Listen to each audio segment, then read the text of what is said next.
Get Facebook in.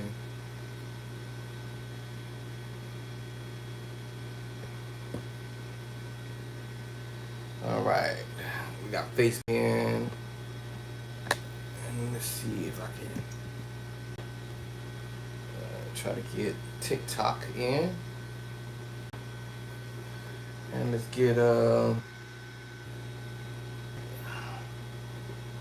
Instagram in. Thought I had this already ready. Because my fingers must have hit something. Hold on. Let's see if I can get my fingers right.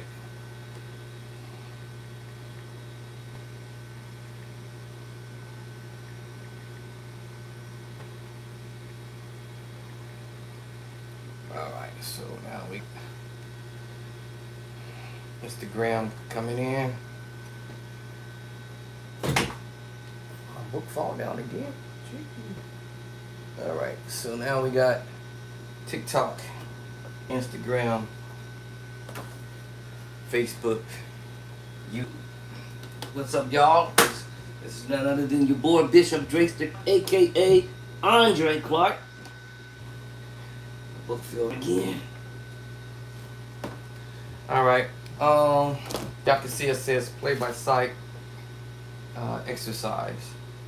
You already seen all my other videos that I've demonstrated the big board triads, revealed mystery, revealed chords.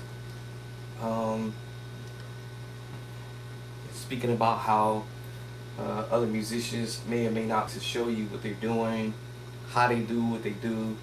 By the way, we all live streaming, so we got Instagram, we got TikTok, and then we got Facebook and YouTube on today. So we live streaming today with all of the 4 platforms right now. All right. So the exercise is the chords are in the. Okay. And the thing is, listen to other musicians do stuff. All right. I took the idea of listening to, and I dropped them in the book. Okay. Chords that I listen to or chords that I know how to play already, and went on ahead and dropped them in Play by Sight edition number 1 and edition number 2, and also edition number 3. I'm gonna go ahead and start edition number 4. Well, that's right, edition number 4. I'm gonna go ahead and bring that up. In a while for TikTok, YouTube, and Instagram, I haven't been on a bit because I've been laying down a couple of videos demonstrating the process, Play by Sight edition 1 and 2. And want to send out a shout out to everybody. Can't say everybody's names, but it's everybody on social media who's been following me for some time, and those who new following me as well. Thank you as well.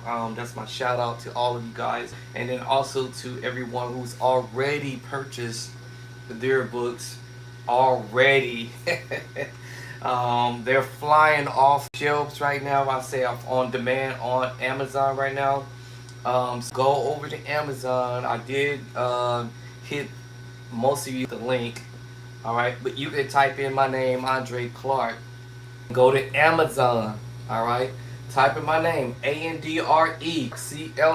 It's pretty simple to do in your search engine. Once you get in search engine, you can click on any one of my books. Alright, once you click onto the book, scroll down till you see my name one more time, ANDRE Clark, CLARK. Click onto it. You're gonna see a little box with arrow going up, and it's gonna say follow. Pow! Hit that follow button. Thank you for following me. All right, thank you all in advance for on Amazon. I have an Amazon storefront, so you can go grab your books there, and then you can also shop there for many other items that I already have in the store. Whatever I don't have in my store, let me know. DM me, hit me up on the Facebook grid with the a link, letting me know, hey, you don't have this item in your storefront. The link, and then as soon as I see that link, I click onto it almost instantaneously. Immediately that product will be in my storefront. Cool. All right. Let me get to this uh, um, demonstration, but most of this is not going to be a demonstration. This most of it is going to be me. I guess I could call it demonstration per se, or X, whatever you want to say. But most of, if not all of everything I'm doing, is already in the book. And to go through each chapter, I'm not going to spell out the chapters to you guys outright. I might do a few. I don't want to do the whole book because then there's no point of me doing that. I want you guys to get it for yourself and see it for yourself and enjoy it for yourself.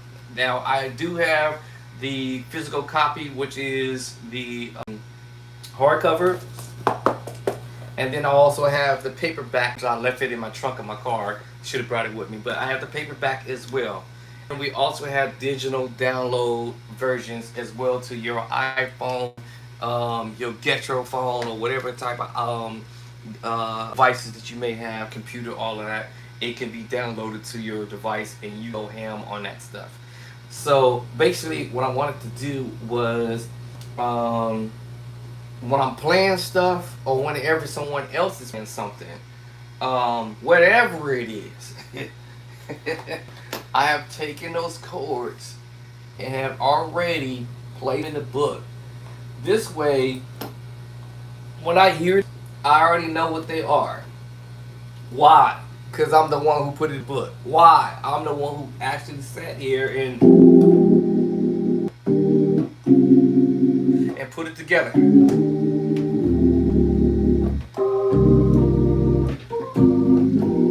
The other thing I wanted to kind of just address a little bit, which I was going to do at first, I probably would have did it on a different video, is drawbars settings makes a difference on how to sound. And also your volume intake, or how you want to sound. Now I have this on soft. My Leslie kicks hard, so there's no point in me trying to blast out my ears just to make a point to be heard, because my drawbar settings and the organ is powerful to begin with. So yes, it don't sound nice. But every chord that I am playing is in the book. Every single chord. Right? This is a major. If you think about the scale in chapter number 1, and my very first do the scale process, and edition number 1 on page, actually in chapter 1, if we go to chapter 1, we're going to have the scales in chapter 1. So if you already have your book, those who already have it, you all know what I'm talking about. So you're going to have it here in all 12 keys. You will have it on the next page with the piano diagram or keyboard diagram showing you how to do your scales in all 12 keys in a few pages.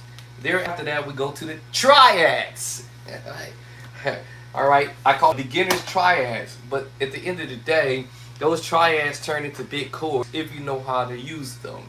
In my play-by-sight, I explain this in the when I say explain it, I show you in the diagram on how it's used. All right, you can play the triad single, you can play your scales,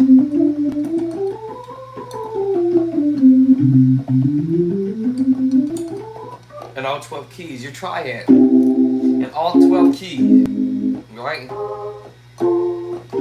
And just understand that all you have to do is just do your inversions in the particular second chapter. However, those who actually ended up getting my the hardcover, I believe I ended up anyway the inversions over there. Let me check, because that was something I had to do as an extra. Yes, I sure did. I actually did it in the hardcover. All right, the hardcover physical copy, and I actually broke it down step by step how to play these chords, which is your triads and whatnot, and how to do your inversions and stuff like that, because that is very extremely important. So also on top of that, I give you the Nashville system. It's just a whole bunch of stuff I gave you as the Nashville system. And then on after that, then I start saying, okay, let's beef this up. Let's add some more heat to this. All right, let's beef it up. All right, we start out, I call it fast tracking the beginner musicians who just getting started. those who's already been going, you don't have to go through all that. You can bypass chapter 1 and 2, and possibly wait until you get to chapter 8. Then if you get to chapter 8, you should know your tritone. But if you don't know the other fat chords like the major nines and minor 9, 13, 9, 11, 13s and all that, then go on over there and go head on over to chapter number 9. So you can learn how to play the fat boy chords. The big boys, I call the fat boy chords. The big boy chords, alright? Alright. And that's where I was aiming this book for those who are beginner, intermediate, and or even advanced level musicians, and also giving you the actual name of the chords that you actually playing, versus just you just sitting here just playing scales. Oh, I guess I go up to this one, but you don't know what you're doing. It's one thing learning the notes, but to play the notes, but it's another do you know your notes. Do you know that's a C from a D flat, from an A flat, right? In your scale movement. And so my book is addressing this avenue for beginner level, intermediate level, and even advanced level. Because I know there's some advanced level musicians with all these fancy movements, but they have no idea what they're actually doing. They just know how to do it by talent, right? I call it talent. Maybe some of us, we might call it by gift or by skill or whatever. Because in the beginning, that's all I knew was once I sat down on the keyboard for the first time and did my first chord, my second chord, I had no idea what I'm actually really doing. I'm just playing chords. I was a natural. I had no idea on what type of chord I'm actually playing. Alright, you might say this is rookie style, but believe it or not, this is also intermediate and advanced level, because musicians play these voices, of course, whether you know it or not. They do it. So, but this is to say, like, if I was at a beginner level, this was my very first rodeo show. I taught myself how to do this when I was 16 years old, 15 or 16.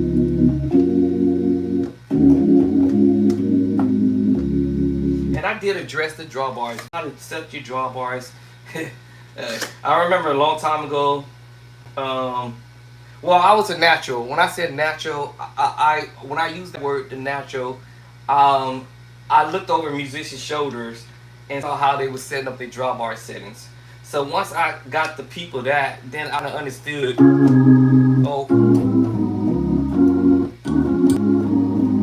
I was just a natural in that aspect. Then I learned the pedals. So I was just a natural when it came down to that.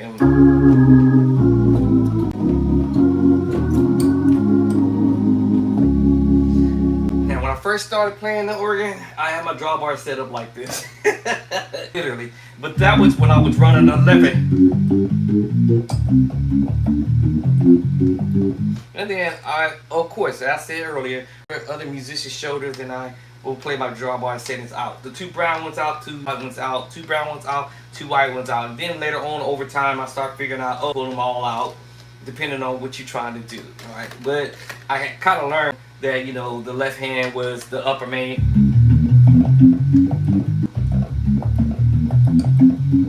And I wasn't experienced, y'all. It was just me being a natural. Never played a keyboard or organ in my life, ever. It was just a natural instinct that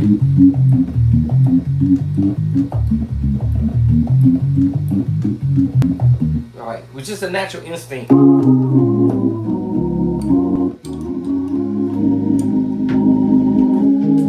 You see I turned it up? Now, you have the volume control on your what we call the normal and soft. Some have normal and soft, some don't. They may have a different wording. The normal soft, and then you have your drawbars that also help you with volume. Nothing, no sound on nothing, right? You have your volume here control, then you can control your volume here on your drawbar setting. Bring it out more, turn it up, turn it down, push it in a little. And then the third one is my pedals. I call it the gas. It's the right foot. Y'all can't see it, but it's down on the pedals in my foot. And then I can also turn it up and then down or off or whatever. down, up, down, up, down. All right, so just note that, all right? But yeah, so these were my various chords.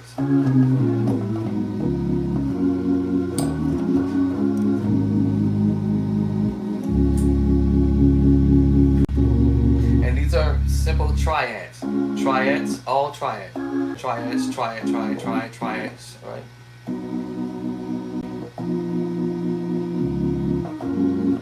A seventh or major 9, 7, or the 9 if you understand your scale. 1, 2 is the 9. Okay, all right. So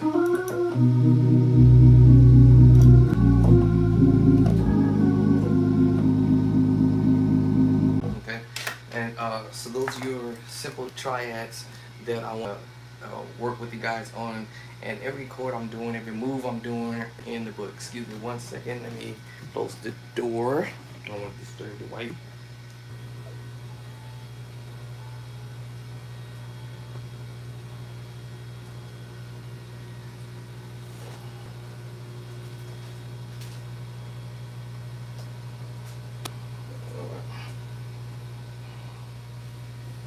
Sorry about it. All right, so basic triads. All right, exercising what's in the book, what to expect. And if you're a beginner, intermediate, or advanced, I place what the names of the chords are. No way you can make a mistake on this. This is how you can actually learn to play what the pros are doing. All right, what the pros are doing, or the heavyweight players, or the heavy hitters, or whatever. Those who we look up to. And sometimes we just get a little skillful with certain things. But the drawbar settings up here, if I'm trying to run a bass up here, if I'm trying to just chord down here with my right on the lower main, I haven't played this in long. That's the old way.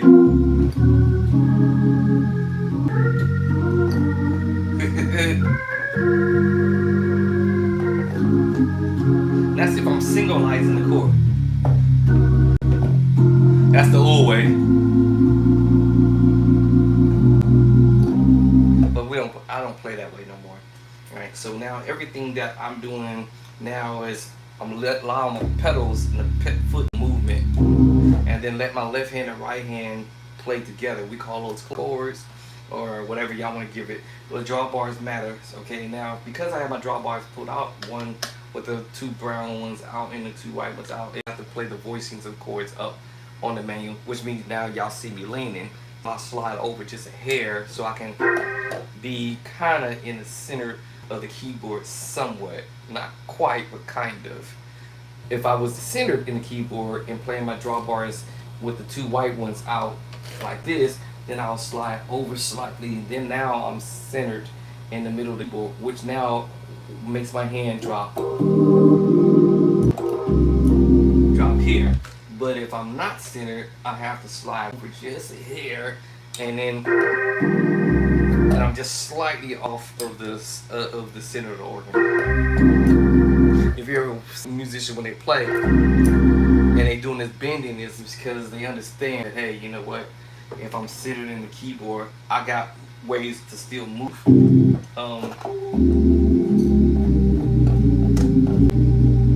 They don't really have to bend too far over.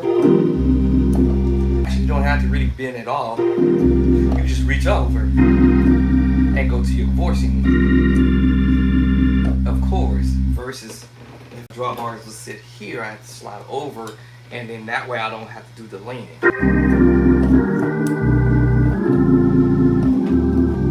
Now you see, now I gotta lean over some, so then now I gotta try to balance myself where I don't have to do too much of a lean when I'm doing this drop move.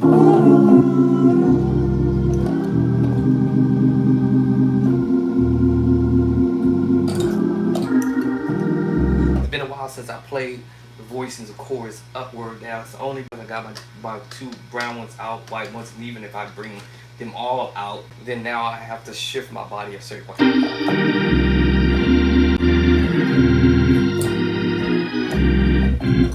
And every chord that I've played or have learned to play over a period of time, it didn't take me, it might have took me forever.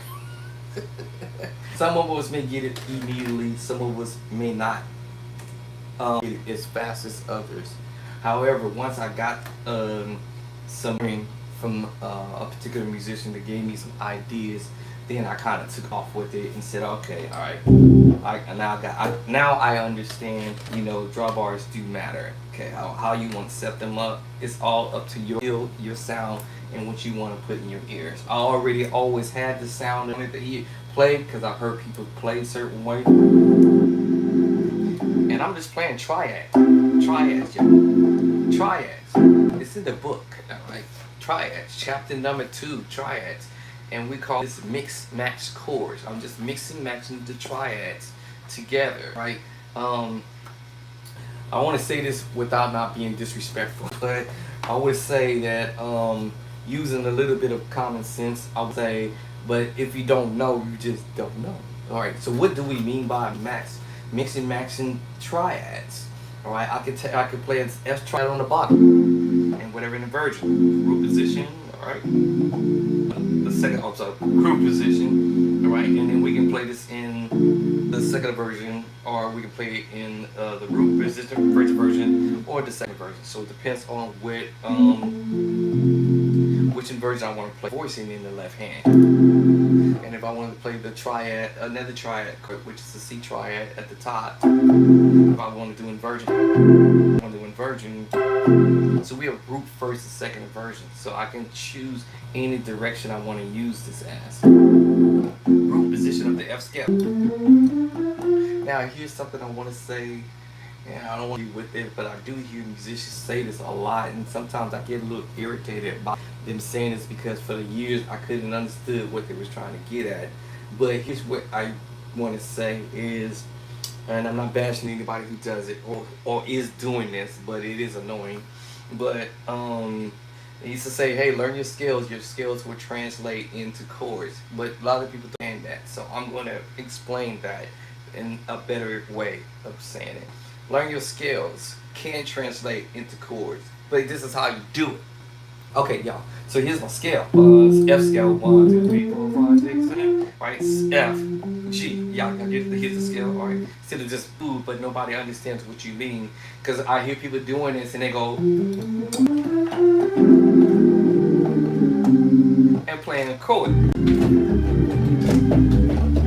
and going crazy or whatever, doing all these back dope stuff.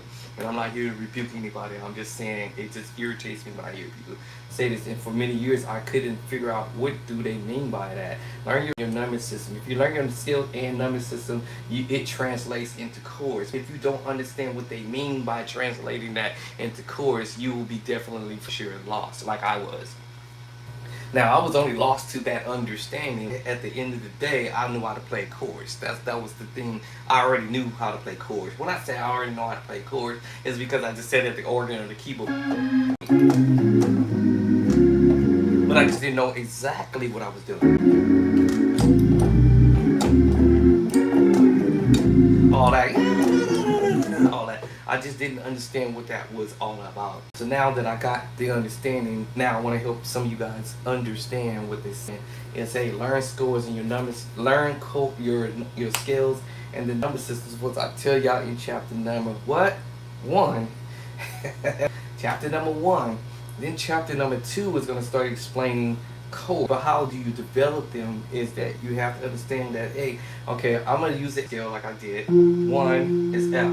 Oh. 2 is G. Oh, in that scale. Oh. 3. 1, 2, 3. 1, 2, 3. Oh. And guess what? That translates into a movement right there. Oops. I done told y'all mystery to the secrets. Oops. Okay. Now that translates into an actual chord to me, because that's what I hear just. And with the triad, okay. So I went ahead of the ball game. So yes, so we had the 1 is F, with the 2 is G, the 3 is A, right? The 4 is B flat, the 5 is C, D is 6, the 7 is E, and then you back technically to your 1 when we talk about the scale. But if we say continuation of the number system, then your 1 becomes number 8. It was 1, but now it's 8. F. And 8 is 8. 8 now. It was 1 still, but now it's 8. 2 is now the same note. G is now what? 9. Oh, see, this is why I'm saying I hear people do this who's experienced already and know how to play, but they don't really trick this way, so you have a better understanding of where they're going with this. Okay, now my 3A is now number 8, 9, 10. Alright, now my 4 is number 11. 1, 2, 3, 8, 9, 10, 11. It's the same notes, but you just 1, 2, 3, 4. 1, 2, 3, 4. Like Adam. 1, 2, 3, 4. 1, 2, 3, 4. 1, 2, 3, 4. 1, 2. Or I like the baseball. 3, 4. 1, 2, 3, 4. 1, 2, 3, 4. Okay.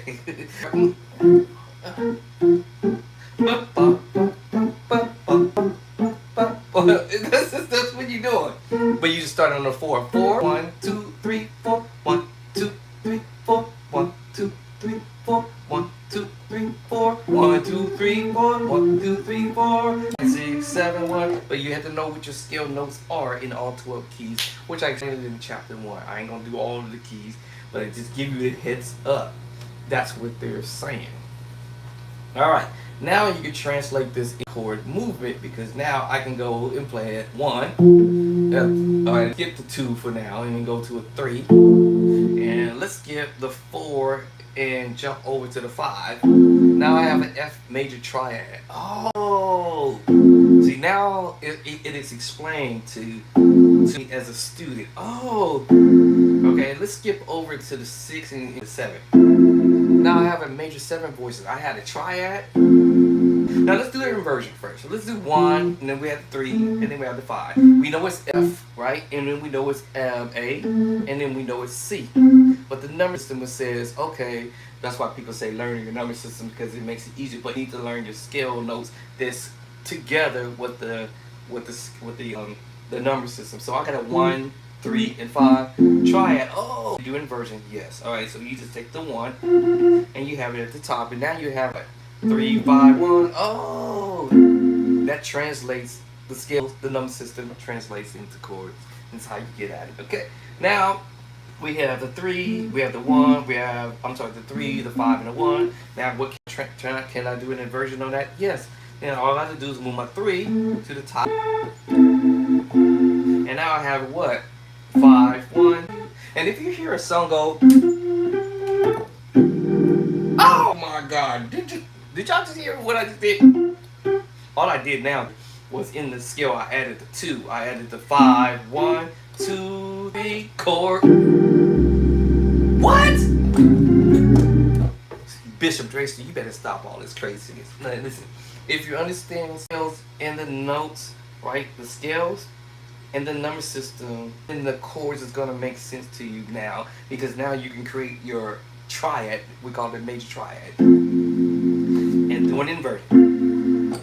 Root position, first version, second version. In my book, I'll kind of explain more of on this level where I go major move. Learn your major move, because it's one thing learning the Nashville system, and it's one thing my system. And my system is going to say major move, minor move, augmented move. That's the next one. All right. Well, we got major, augmented. All right. Diminish. All right. Skip on major, minor, augmented, and 7. Well, now we have the C major 7 with the sharp 5. We can also flat the 5. Flat the 5. All right. We have diminished 7. Now, all of your chords are built off of your triad. Every chord I'm saying is built off your triads. Literally off the triad. Okay? All your chords are built off the triads. I said I'm in the C major chord, and that's in all 12 keys. What's the next chord I can do? Minor. I step back, 3rd. Or remember, make sure you learn your inversion. Now my left hand's trying to cheat. Doesn't make the left hand do it. Major move, minor, major move. Alright, inversion. Practice your left hand. Right. Now let's bring the hand. Now let's go to the back to the triad chord, which is 1, 3, 5, 1, 3, 5, which is E and G. And then we half step back it. Then we go to the 3rd. The book is going to take you to a whole nother level with this, because a lot of the stuff that you hear musicians playing. Listen.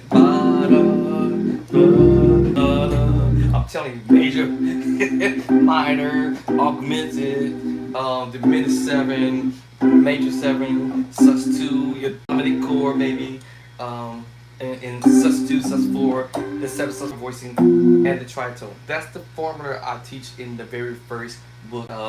Here, I'll go.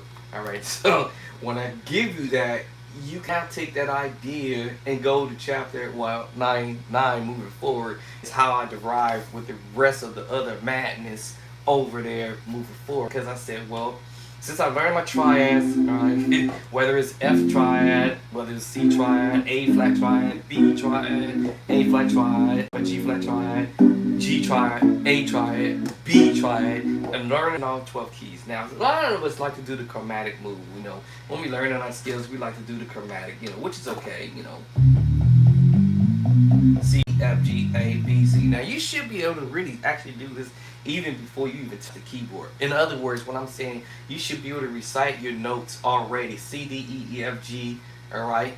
C, D, E, F, G, A, B, and back to C. You should be able to recite your skills already before touching the keyboard, because then when you get the keyboard, then it's game on. C, D, E, F, G, A, B, C. Now I can go 1, 2, 3, 4, 5, 6, 7. 1, 1, 2, 3, 4, 5, 6, 7. 1, 8, 9, 10, 11, 12, 13, 14, back to the 1, however I want to do it.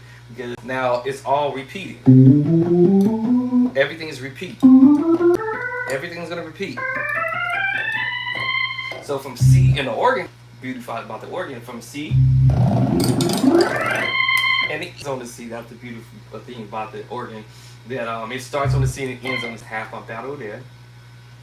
But learning the skills, learning the exercises, information from the play-by site, I was just trying to find another way so that you guys who are beginner, intermediate, or in advanced, all right, will know these dope chords and how the musicians are deriving to these nice dope chords or these mystery chords that you have always wanted to know how to play and you can't figure out what they're actually doing. I'll break it down in the book in all 12 keys.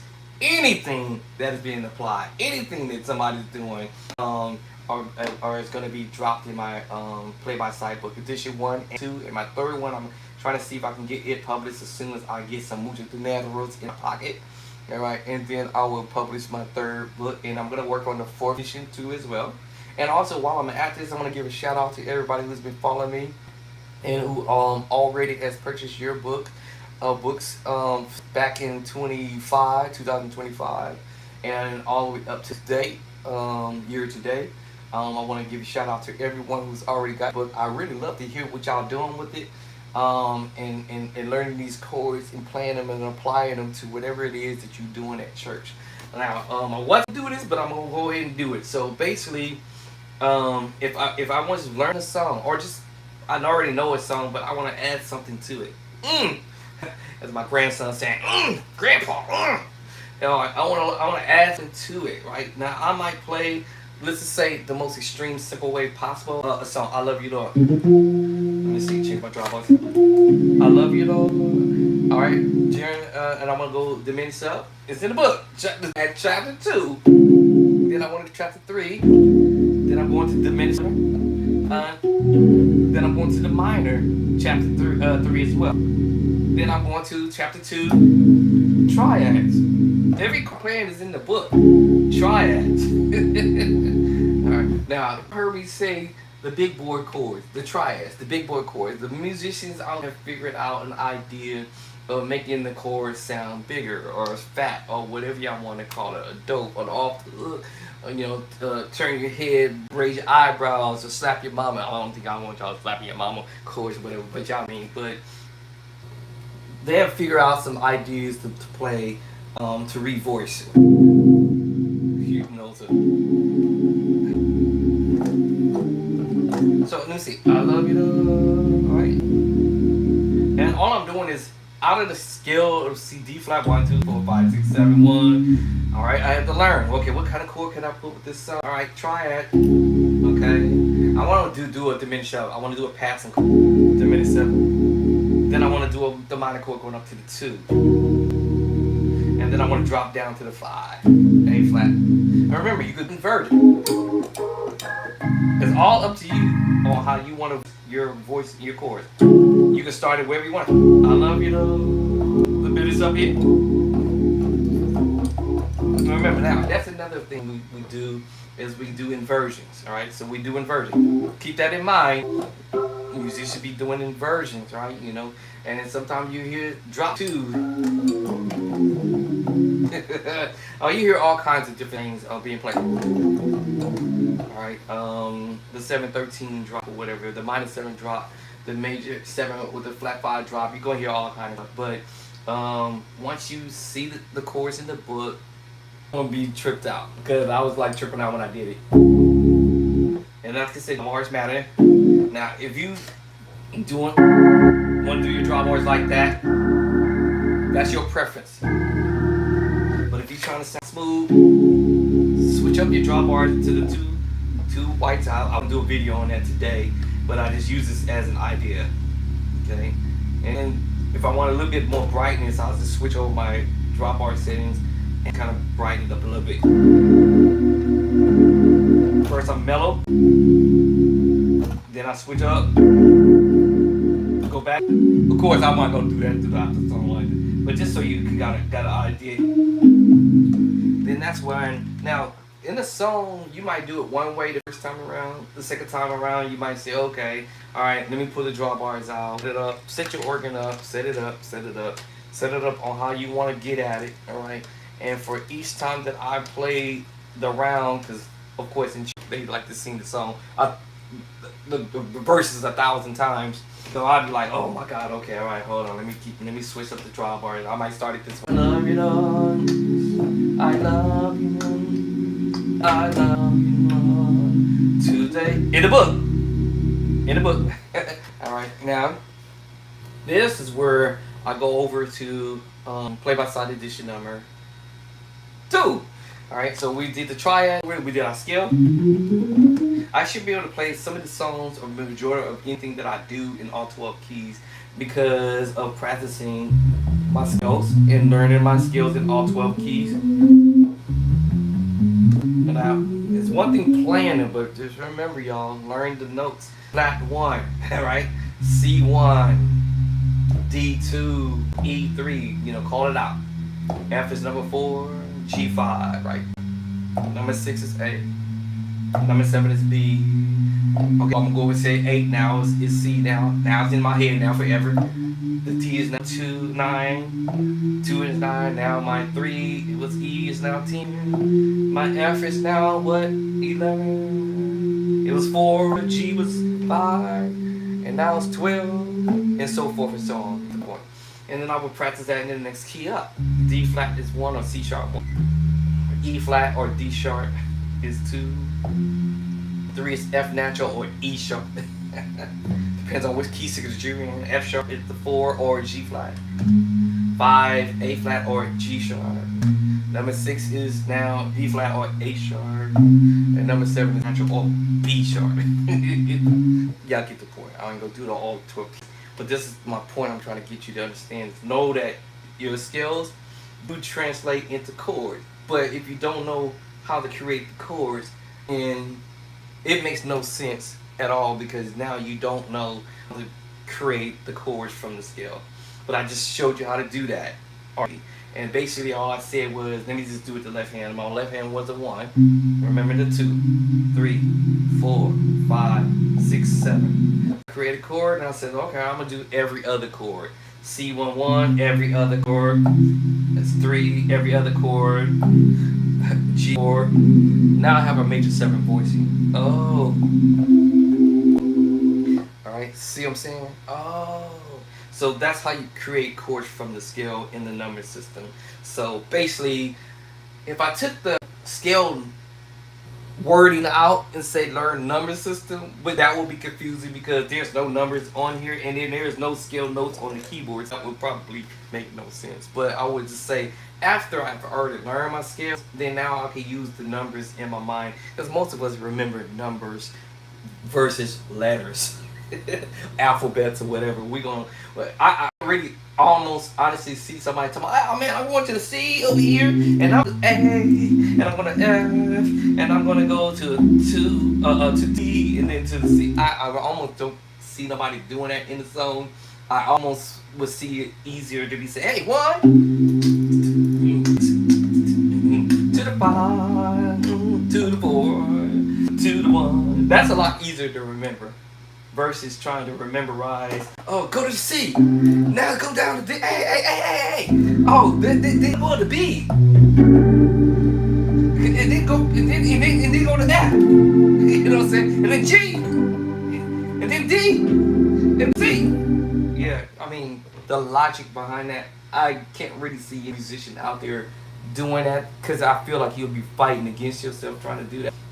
So that's why it's important to learn your scale notes and your number system together. Once you get it down, it's game over at this point because now you already know what your 1 is, you know what your 2 is, you know what the 3 is, you know what the 4 is, you know what the 5 and the 6 and the 7, and then your 8, 9, your 10, your 11, so you already know what it is. I just say to memorize anything. I just say memorize 1, 2, 3, 4, 5, 6, 7 is the quickest way. Even though you already know the word continuation of the number system after 7 is 8, which is repeating the same scale note over again, but you go into the 9. So some people say go to the 9. You might hear people say go to the 2. Naturally, you're gonna hear people say 1, 2, hit the 3, we're going to the 4.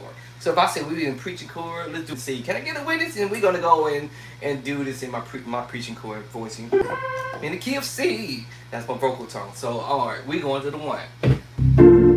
So I already know we going to 1. Then we're gonna go up to the 3. 1, 2, 3, and then we headed to the 4. Then we're gonna sharp out of the keys. Okay, hold on, y'all remember this guy that says learn routes? Well, I'm gonna not use his little acronym or whatever, but I'm gonna go and say, hey, learn the roadmap. All right, this is the roadmap to what's going on. We on the road. We on we're gonna use the roadmap. My bishop plus side. I call it bishop play by side digit 1, and then number 2 and number 3 and 4 coming soon. Roadmap. Trying to get from here to Timbuktu. What's up we doing? We clicking on that roadmap on our phone or our navigational system. We clicking on that device to help us get to one place to the other. Back in the day, we have the map, and I used to have a book. I got it somewhere buried down here where I got all of the states, cities, countries, or whatever, and how to get there by up the map and being able to do it. I had to get a map anyway back in the day because I used like for deliver for what was it called? What's the company called? Lord have mercy. I forgot. What's the name of that company I used to drive for? FedEx Ground. I used to deliver for them, and I didn't know the area that well, so I had to get a road map. All right. Once you get the road map, then you get a pattern. I had to learn the road map, and then I had to learn the patterns of how the streets do what they do. Okay, we on Peach Street. First of all, we're gonna be on whatever highway we're gonna be on. Then we're gonna exit off of whatever exit we're gonna exit off at, and then we go into the neighborhood wherever. If I'm delivering packages to the neighborhood, then I gotta see what's the pattern of that neighborhood. How they gonna come off? Some of them like where I live, we have the fruits, and then we got the presidents. So I live between the fruit streets in the presidents streets, and then somebody's name. I don't know whose name we live. I don't know if it's a basketball player, somebody from NBA or whatever. But I live on the NBA street. But the NBA players, it was kind of hilarious to me. But anyways, yes. So it's kind of hilarious. I live on off of two different matter of fact, actually off of two different I think it's NBA players or whatever their names on my street to get to it. But anyways, so yes, learn we'll call it the roadmap. Learn the roadmap and learn because songs are done in patterns. We use the word patterns. This other guy used the word route. All right, this is the route. Take this route. I'm telling y'all, this is your highway to heaven. Play by side edition number 1. Highways to heaven. Highways to heaven. If you're trying to learn how to play these dope chords that we hear musicians play. And when I say listen to what they're doing, I mean exactly what they be doing, and I'm like, oh.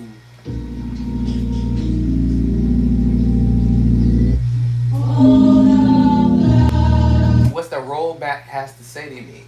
All right, well, man, we going 5. We going we hit the 5,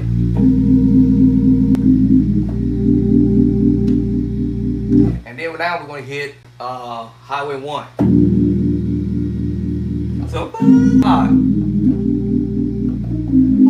This is technically on the 5, but he just played the bass line on the 5, and then we went to the Highway 1. Roll back.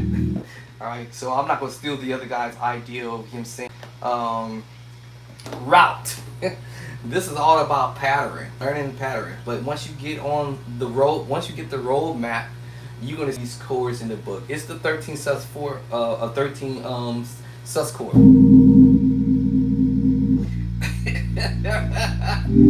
And then you have the B flat 13 17 odd, or you can actually play the other voicing.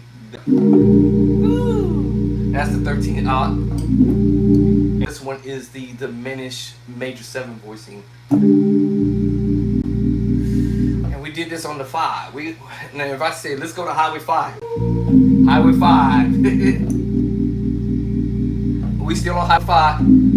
It was a whole bunch of, like when we go Highway 5, and before Highway 5, it eventually turned into another highway somewhere along the way. But along the way, you're gonna have these different exits along the way on Highway 5. And I ain't gonna get into the names of different turnoffs, but on Highway 5, you're gonna have.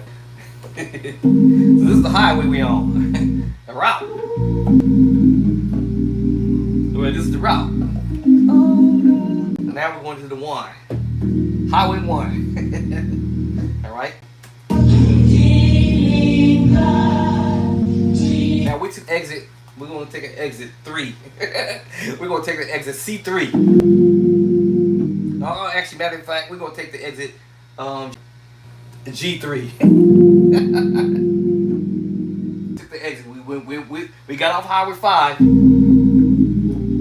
We went to, I'm gonna say junction, right? We're headed for the junction 1. Then now we're gonna take an exit and go over to G3. Exit G3. All right. Okay. Where we finna go now? Now we go on Highway 4.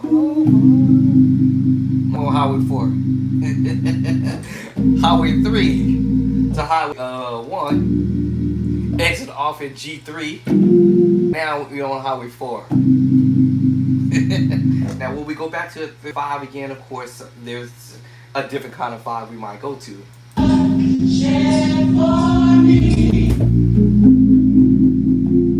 So now we're on a different 5. We're on the same 5, but we're on a different 5. So let's just go to and call this a 5B. Highway 5B. Or Junction Highway 5B. Now where we heading? Now we got off the highway. We got off the highway. Road map. Yeah, road map. What's the road map? Now we out of the key scale. We call this 5. So now we taking the scenic route, so to speak. We call this passing chords. Passing. Now let's see if we get back in the scale, because the scale is E flat. E flat 1, 2, F, 3, G. B flat, A flat 4, B flat 5. This is the highway we on, right? Or when we talk about scale wise, whatever, right? Alright. The road map. The road map is major. Now let's talk about the triad. Or actually let's talk about the Nashville system in this case, because in this type of system with the Nashville system helped me learn how to play this particular tune. And I'm gonna be honest with you, exactly 100% yes and not 100% no. It would give me somewhat of an idea, but not exactly with this particular or this particular Nashville system will help me learn a particular tone or song, because this is F minor. And if you hear what the organ player is doing, he's actually playing what we call breaking rules. Mind move. Breaking rules for A flat. Oh, my wife. Where's she going? She didn't tell me she was leaving. Or maybe she turned in the car around. Oh, she left. me she come open the door. Then we go to the 5 B flat. And then we got the C minor, whether you want to do it here. That's why they say inversions. Because it all depends on where your hands want to drop and where you want to have that certain kind of pretty smooth, clean sound. However, this is how you will develop the voicings of chords, sound like the pros, play like the pros, or whatever. And so that's why I addressed it over into 9 in the very first book, edition 1. All in. And then I came back and said, let me throw some more fire to the heat that I've already started the heat in the first book. And I said, let me throw some more flames in here. And I came back and gave y'all 25 chapters here. And then my third book will be 45 chapters. I got a little too happy and went overboard. So the third book will be 45 chapters. And then I'll start my 4th edition, and we'll see where we will land there. But I'm trying to, all of the chords that I can think of that I've heard and played over time, drop it in the book for those who are not there yet at that level of learning to play, whether it's play by ear or play by sight or however y'all want it. I don't have perfect pitch, so my thing is memory. I have good, slight, perfect memory, so I will remember a voicing, of course, if I've ever played it before. If I've never played it before, then that's going to be a challenge to learn real fast, real quick, and get it over with. But you can clearly hear that's on the 5. Boom, boom.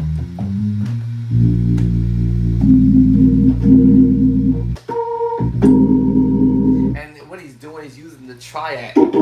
It's the E flat triad, but he's doing the 5, 1, 3, and turn into a G major triad. So we went from an E flat triad to a G triad, but using the tritone. But technically, if you put the 1, 3, 5, and then you have the A flat major 7 root position, first inversion, second version, third version, you need to learn your inversions. That's why it's very imperative that you learn how to play your inversion, which I explained that or placed in my play by sight, but to fast track people who do not know how to do your chords, learn to do them in inversions. Yes, I put them in what we call double up. Learn to do them in inversions. All right. As a matter of fact, someone actually sent me a DM just a few days ago and said, hey, I got your book, but you know what? But I'm also doing inversion. I'm like, thank you. Now, the reason why I didn't do the inversions in the book was because I felt that some of us would have some common sense to know that you see them chords in the book, you can do inversions all day. It's not one way to play this stuff, y'all. You can play any of these given chords in more than one way. There's always more than one way to play the same chords, but play them differently. So that's what I did with the 9 through chapter 17 or 18. Hold on, let's get TikTok back to going on timeout. This is the bird. Let's see, can I get it on the first shot? Boom. I think I got them the first shot. Oh, I did it this time. So that's the reason why I didn't do every single thing from chapter 2 all the way to chapter 7. Redundancy, so to speak. Okay, you could do inversions to do that. That's why I use that word common sense, to take the chords that I put in the book and from those chapters moving forward and transpose. They're already transposed, but just do the inversions of it. Okay. All right. Cool. Because that would have taken more money for me to actually publish in this book, the first book. So I felt that I didn't have time to actually do it. And at that time, when I actually was publishing this book, I was actually sick unto death at the time. And so I felt that let me just try to go ahead and complete the book. And then if I live after I publish the book, then I may potentially come back later on and do another book as a breakdown to do versions. But I kind of feel right now it's not really a moment or the time for me to do that, because at that time, when I caught sick back in 23, I was trying to publish the book then, but I took sick, terribly, thought I was gonna die that day or in that month or that year. But 2024, then I thought I was gonna try to make a comeback, but then suddenly, all of a sudden, I got sick once again in 24 of August, and then it was downhill, and then I didn't know I was going to actually come out what I was dealing with at the time. And then 25 came around, then I was like, oh, okay, Lord, let me just at least finish the book and try to get this book published, and put all the dopest chords potentially come up with at that time moving forward. So I was able to get finished while I was at my worst. I think let me see. I would say some stuff I can remember, but I was at my worst. But it was a moment where the Lord gave a piece of strength to finish the entire book, and then I went on ahead and published it last year. I was gonna say this time, but last year, this time in this month of June 2025 of June is when the book went live. Actually, when I use the word published, it actually went out for publishing in May. I think 27, 28 or 27, 20, let me see, 27, 28, around about the 28, and then Amazon went ahead and published it live on June 2nd. So basically, it was a quick turnaround for the book to get completed and done. And then later on, I back and did my second book, which I didn't know I was gonna get finish it at all, because at that point, I said earlier that I was already at the worst that I could be at, almost just about, and I didn't know I was gonna survive that situation I was in. Okay, so I was able to get a little bit of baby left over from that, and I was able to publish this September 5th or 26th of 2025. So this was my second edition that went out, and then of course after that it was downhill, and then I didn't know I was gonna be still here, but anyway, God said not today. Anyway, so I was able to finish and complete my third edition. I just need to publish it when I get to me. So getting back to the lesson, I'm saying, like, learning skills, they do translate into chords, because once now you learn your 1, 3, 5, or your number system, which is easier to know. But once you learn your scale, 1, 2, C, D, E, F, G, C, D, E, F, G, A, B, C, D, E, F, G, A, B, they repeat, C, D, E, F, G, A, B, the notes repeat. And then D flat, E flat, F, G flat, A flat, B flat, C, and they repeat. Once you realize it start repeating, you be like, oh, this is game on. Your D scale, D, E, F sharp, G, A, B, C sharp, and D. You already get numbered. So that's the easiest thing to remember. 1, 2, 3, 4, 5, 6, 7, 1, 8, 9, 10. Y'all get the point. So it's easy to remember your numbers, but learn yourself to know that 1, 2, 3, 4, 5, 6, 7. Can't go wrong.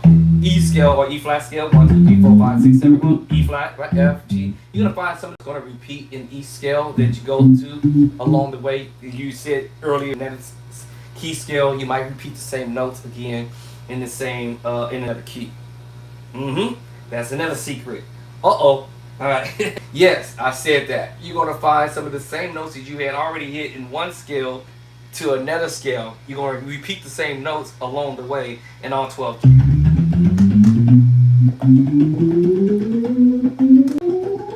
Okay, you're gonna end up repeating some of the same notes that you had already pre-hit in one key to the other. That means that, yeah, that's what it means. What I'm finna say, that means that you do not have to keep recreating chords that's already in the one key. You are already gonna find it in another key. all right. I gave y'all a little extra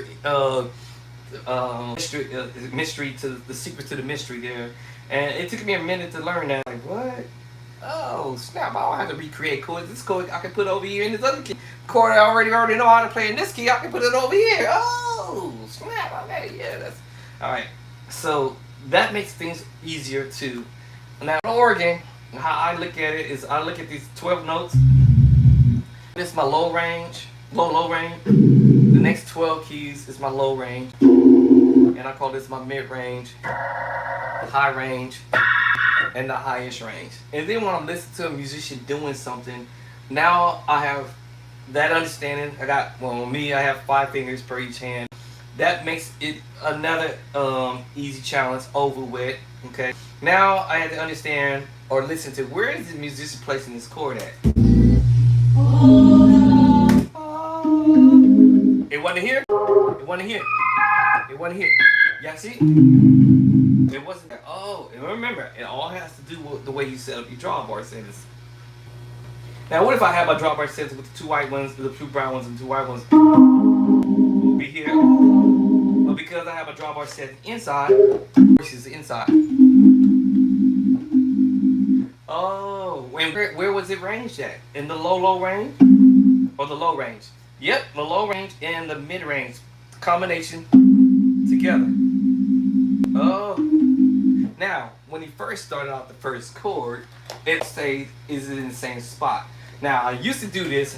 If I had a marker and I drew a marker from around a circle, this, this pretend like I'm drawing a marker, all right? And I'm going to say to myself, if I learn how to play chords somewhere, let me think. Okay, remember this is my low range. This is my mid range, high range. I'm sorry, low range, low range, and my mid range. Okay, no matter how I set the drawbars at. But if I can stay somewhere in the middle, I'm going to use this as an example, like a circle.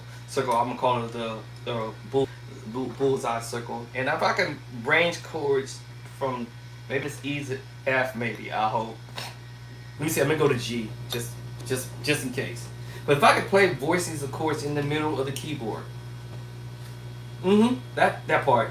If I could play some nice chord voicings using the nice drawbar settings, and within that area, or maybe let's just bring this over here. Let's bring it over here, maybe here. If I can stay right here. Bring this over here, maybe to here. Woo! Y'all see that?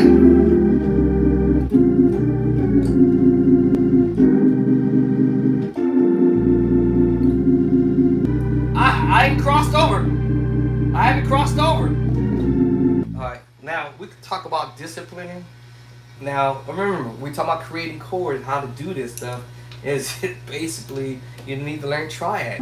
Your triads, and I don't want to say everything that I did in the book because then it would be defeat the purpose of you guys getting the book for yourself. But these chords are triads. We going to the augmented chord. We're going to play. Like I said, my formula, and my formula breaks down to major, minor, augmented. Add your 7. We have the major 7 sharp 5 or flat 5 or major 7 dominant chord, major 7 voicings, sus2 4, sus4, 7 sus4 voice, and the tritone. So when I'm listening to stuff, I'm like, wait, hold on, my dog. Hold on, let me see something.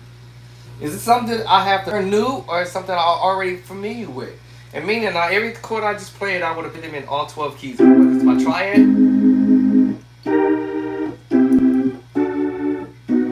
and of course the inversion. So I'm gonna move this stuff away because I might now want to reach up on the voicings, but I'm just repeating the same things. Whether I'm doing major move, minor move, the augmented chord voicings. If y'all don't follow this, I'm making it simple and easy for you to catch this. If you gotta learn the major move, triad. You're right. You augmented minor move, go augmented voicing. Go to your diminished 7, major 7 sharp 5, flat 5. All right, tritone.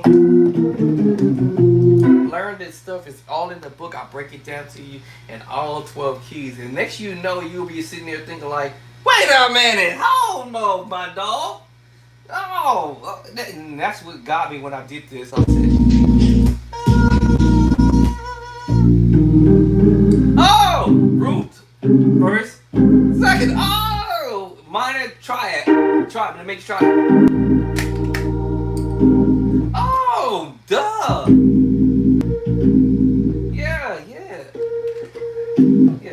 Yup.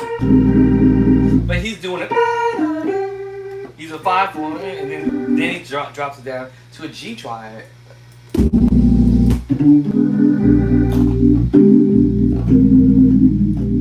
Oh, and then the tritone. In version of the A flat major 7 voicing. I'm like, oh. Now back in the days, I used to transpose.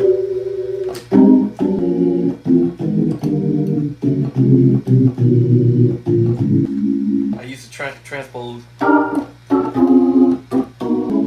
then I used to transpose my major 7 flat 5 drop movement, and I didn't know what I was doing at the time, but it was the triad.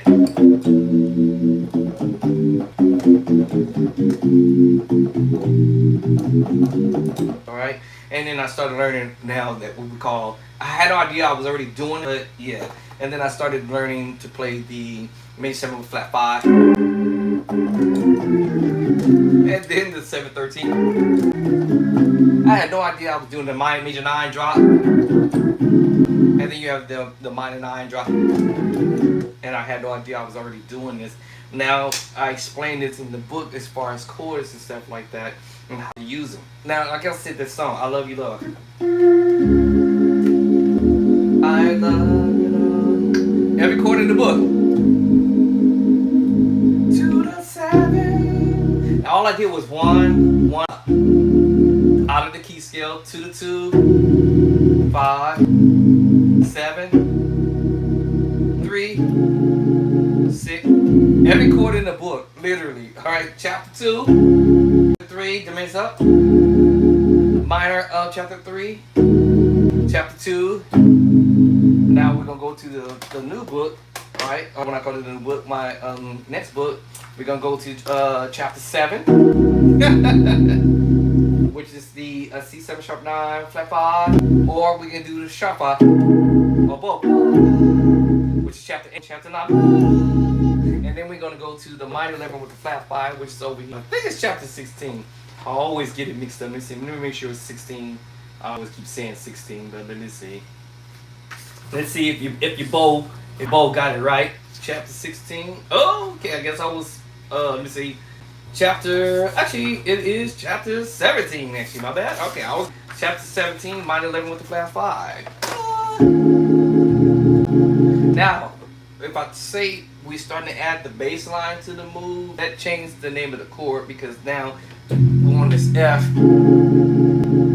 the chord name will be different, alright? But just so you know that I'm using every chord in the book. Chapter 1, 2, I'm sorry, up to the now. Chapter 1 would be the scale. If I want to do the scale or starting on the 5. Starting on 5. 1, 2, 3, 1, 2, 3, 1, 2. I love you, though. If I want to do the scale. Hey. So see, I'm using the scale now, chapter 1. I'm just mixing it between the 1 and the 5. 2, 5 together, 2 together. And then I have 3, 5, 2.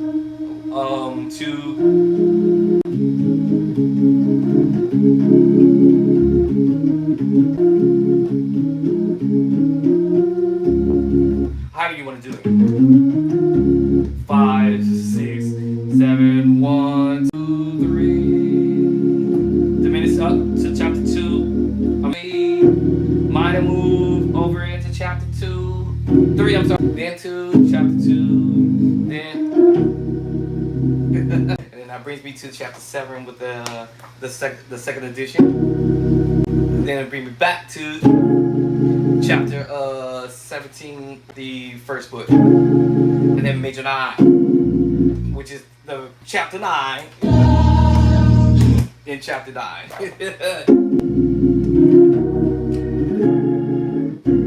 Now number 1 up.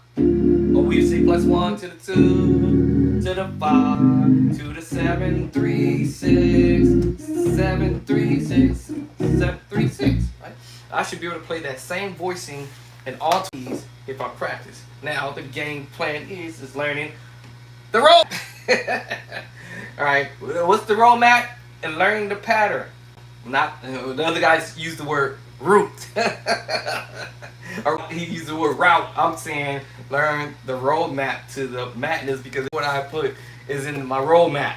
Roadmap play by side. I should have called it roadmap play by side, y'all.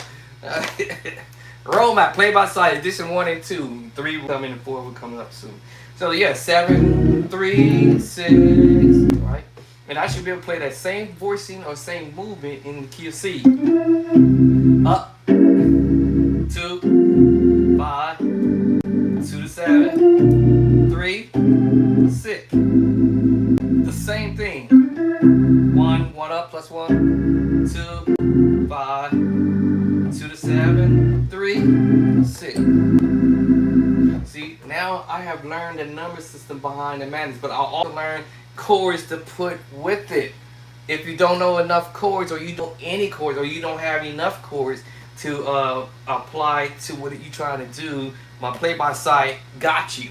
Ooh, that actually kind of rhymed. And on time, right? Yes, my play by sight edition 1 and 2 is going to learn these voicings of chords of what the pros don't want to show y'all. And I'm not saying all the pros or music. And you see now, one up.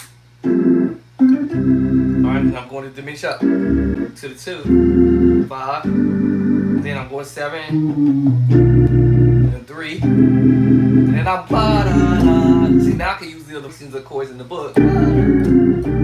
All I'm doing is the 7 I'm using, y'all, is chapter using the chapter number 3 to do the drop move, the major 7 for the flat 5. We call it the A7 sharp 9 sharp 5.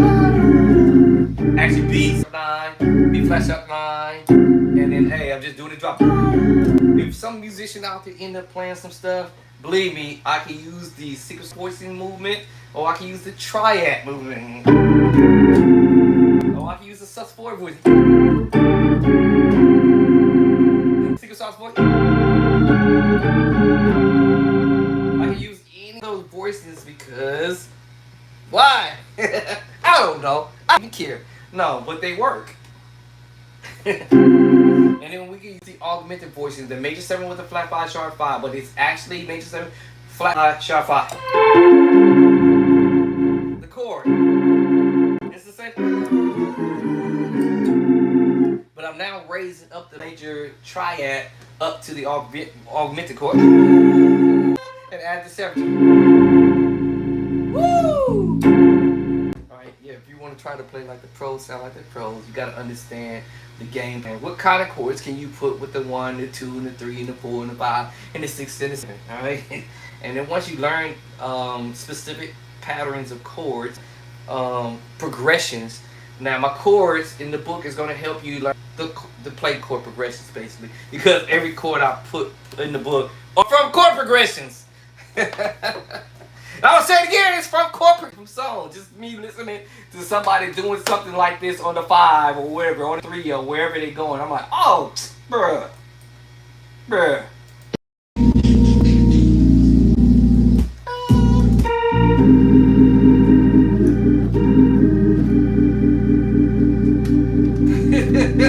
Yes, in the book, I understand triad and the tritone, whatever, or the major 7 voicing, which is the 13 sus voicing. Matter of fact, let me see, chapter, I keep forgetting, I don't remember what chapters I put this stuff in, because I did this and I don't remember the exact chapters. I dropped the 13 sus chord voicing, but we gonna go look for it. Let me see, I think I just passed it up, but I saw something else that I wanted to mention, but let me see. My 13 sus in here is in one of these chapters. I can't remember, but let's see where it would drop. Oh, those who already got your books, we're in chapter number 23. Yep, that 13 sus voice is the preacher chord. Can I get a with it? In B flat.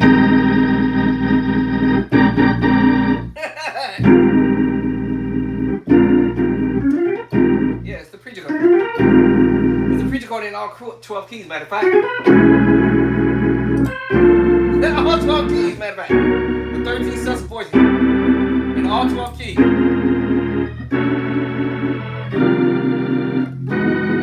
All 12 keys. Y'all better stop playing. All 12 keys. Can I get a witness? It's in all 12 keys, chapter 23.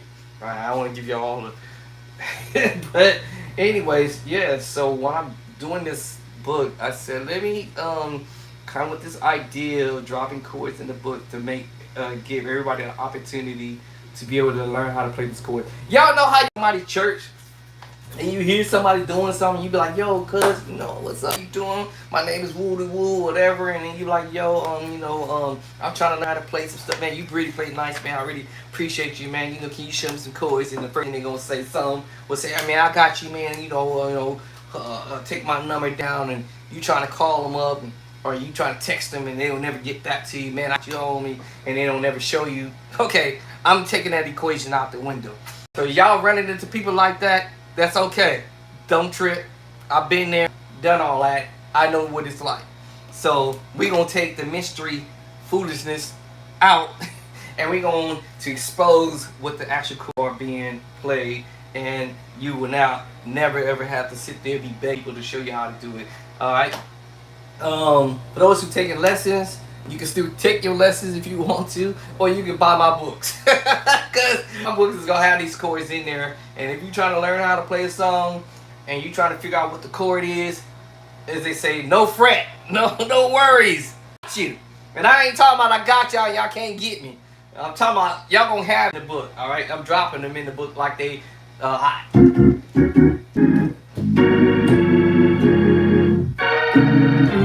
If you're trying to learn how to play like the pros or whatever, and maybe it's not the word that you want to learn how to play like the pros, but you just want to be better in your craft and whatever it is you're trying to do. I do know one thing, that when you are listening to other musicians doing stuff, it's helpful to try to learn how they do it, how they did it, and you try to do it.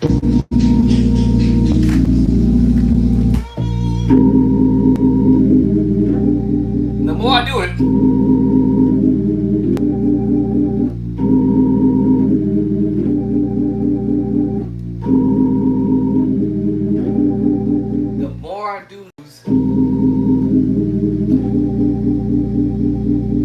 becomes embedded into my spirit forever. And the other part of it, what makes it even much more cool to do, is now know what the chord is versus knowing how to play it. Now you know what that voice it is. A flat major 7 to B flat to E flat add 2, or E flat, or E flat add 2. Oh, every chord I'm talking about is in the book. Every move, and I say every move.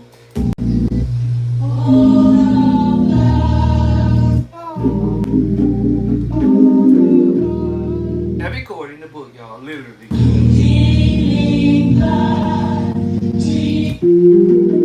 We're going into the 3 now. Alright, we're taking that Junction 3. Now we're going to go head up to Hollywood 4, and we're playing the A flat major 9, a 7 voice.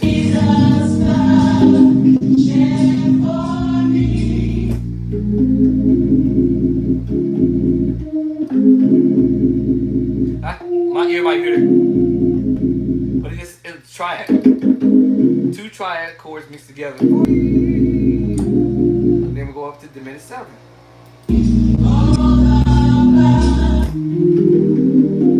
Once again, 2 major chords mixed together. E flat and B flat makes you play a minor 9, 11 voice.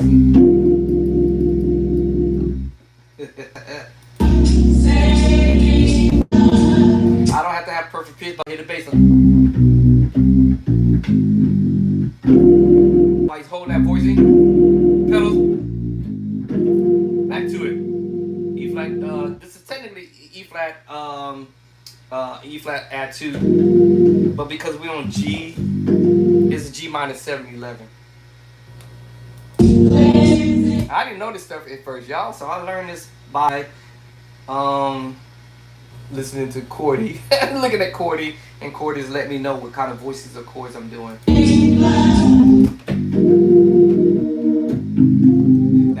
idea of the triad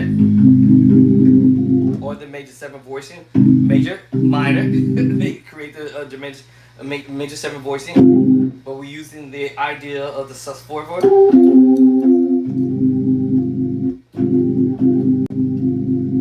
Alright, and that's going on highway 4.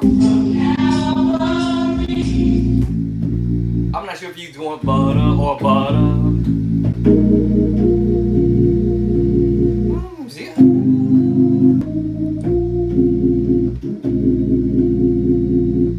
Do major minor.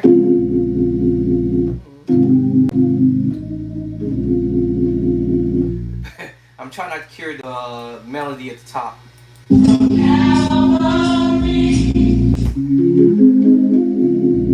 I hear the melody line at the top of my ear. This triad and minor. I just told you. This is a major 7 voicing actually. C, D flat major 7 voicing, but over B flat, which makes you play a B flat minor 7/11 or B minor 9/11, but it depends on what other extra note I hit. Right, then remember the diminished move, but we go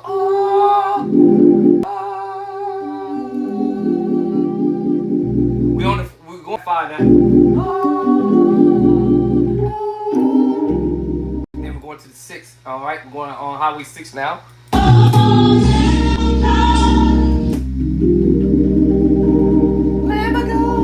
This is just really you playing a E flat major 7. Well, actually, I'm doing an E major 9/13 voicing. Fat. But if you double up your major 7 voicing, you just take it off the top note. You got root position, first inversion, second inversion. Root, first, second inversion, yeah. Third inversion. What? You going up to the 7 in E flat. Alright. I think that's a D9 sus4 voicing. And you same chord, but now we just go up on the E flat voicing 1. Same chord. Then all I did was move it over and play the same voice. Alright, that's nasty.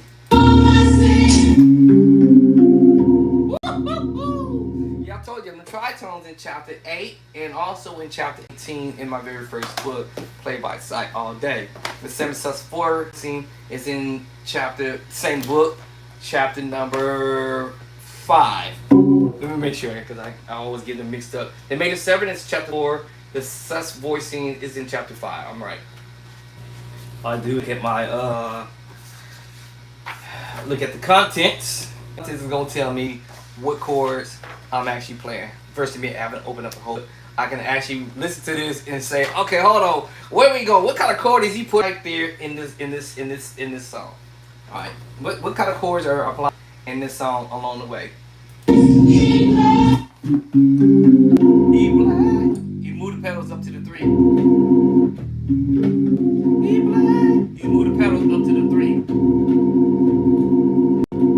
While he's still on this voicing. This is the major 7 with the flat 5, sharp 5 voicing. Alright, but the bass line we on is E flat, so that makes us play now E flat 9/13. One way to play the 9/13, and also I placed those in the second book of D. I don't know what the chapters are because I don't want to open up all of the chapters, tell y'all where they're at, but that's where you find that at.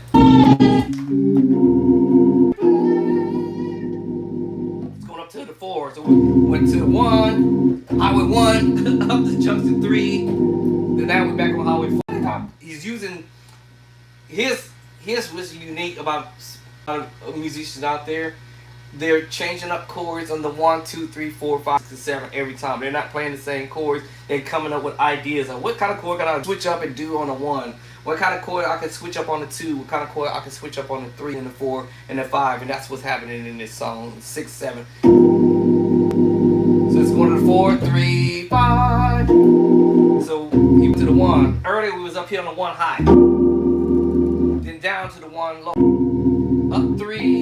White still on this chord. We bloody dog, we bloody dog. 2. The bass line gonna go to 4 2 4 2 5. Now we're coming out on the 5. What time is it? 3 o'clock. Okay. All right. Now Highway 5 again. A different route. I said a different route. A different. All right. We're doing different movements. So here you go. We got it all. That's where we're at now. This is the 13 Suts voice.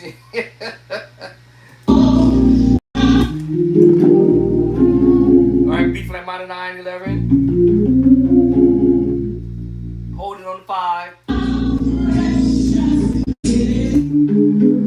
You heard that earlier. Alright, tritone with the diminished move.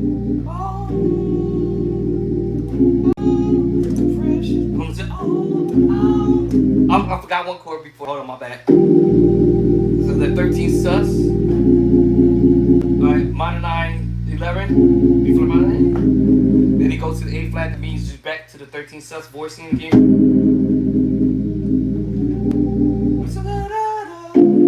Diminished, then he's diminishing. And I also have that chord in the book, which is the B flat 13 flat 9, I believe that is in the newer book. I knew this was gonna happen. Yeah. Let me see what chapter does that one fall under. And I don't forgot. I saw it earlier. It's 20 something, or is it 19? I think it's 19, chapter 19. I want to say 19, right or wrong? And chapter 19 it is. Chapter 19. Woo! Alright, that's that major with flat 9, sharp 11. So we doing this little crazy. Oh! Let me give it some.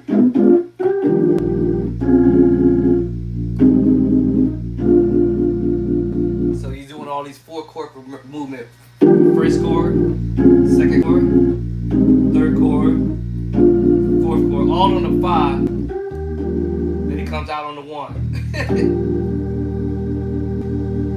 And this is your major 9, 13. And I can play that one chord with one hand. Right, we got the tritone with the secret sauce voicing again. And now it's going to the 2, 5.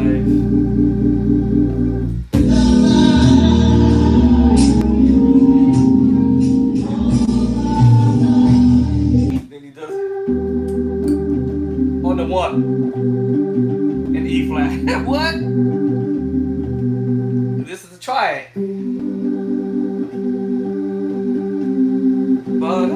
You do a triad on that bar.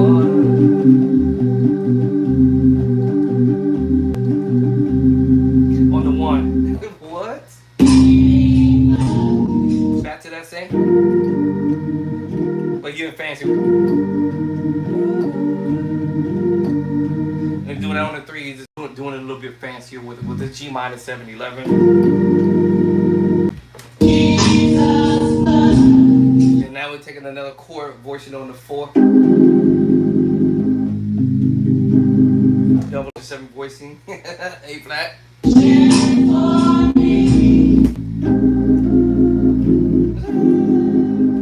Hold on. Oh yeah, yeah.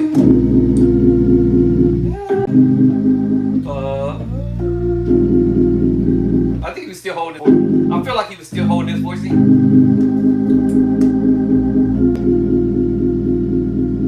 Let me see him back up his hair.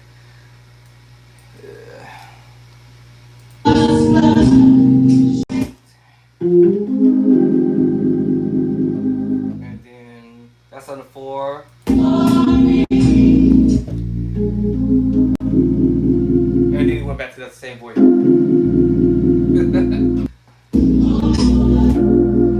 That's a minute 7. And this is down now we have the G at the top. That's in chapter 9, alright? So we have the one with the F, we have that one with the G. That was what he did in the beginning. And now we're going to another move.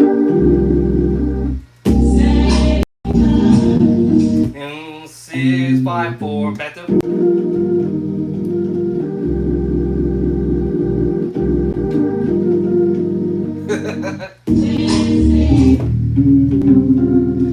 Back to that 13, 9, 13. Every chord is a book. I literally saw the 9, 13. I'm trying not to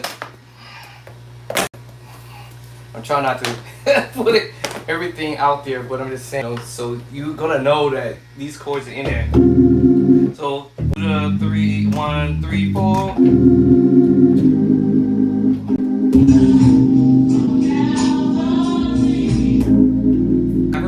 Back to the 5. It's 5 up. Back to the 6. Minor 9, 11. Back to the 7. Back to the 1. Ooh.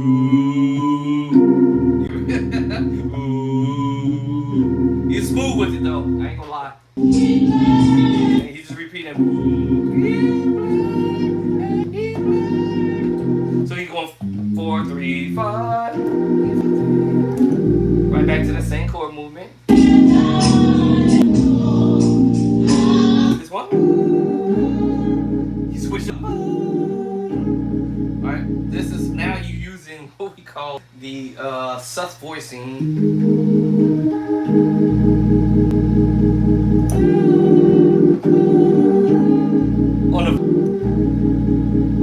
We use a sus voicing.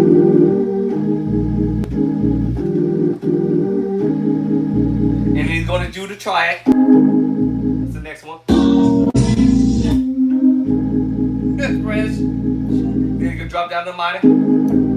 I told you these chords are going to be there. Then you go to the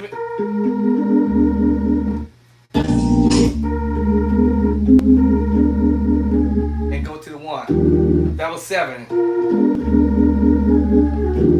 And then he comes out on the 1.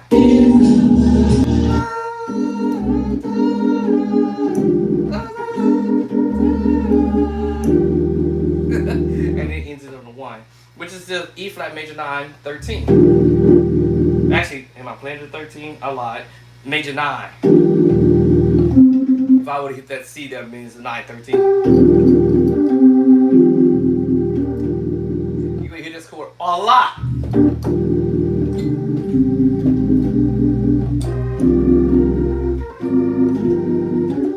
You see how I used it? I did.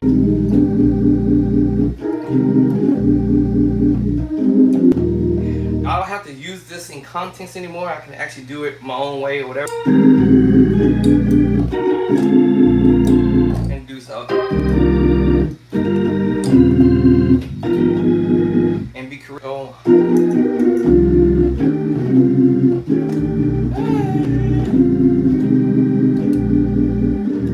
So it's like basically I'm going 1, 2, 4 up to the 5. Using those chords from earlier. Diminished 7, 5 up. 6. 5, flat 5. Whole step back. Go to the 7. Drop back down to 6, 6.5. To the 6. Do a drop. 1, 7, 6. On the 6 up, 6. Flat 5. 5 to 5. 4. 3. Remember? 2, 1. 4. And I can play all these voicings of chords because I understand my minor and I understand my majors. Try it. And I understand my tritone. Tritone. Yeah.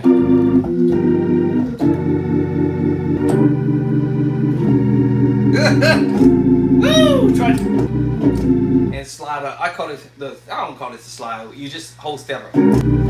or you just kind of hit over. Either I'm whole stepping, or I'll half step up. You know what I mean?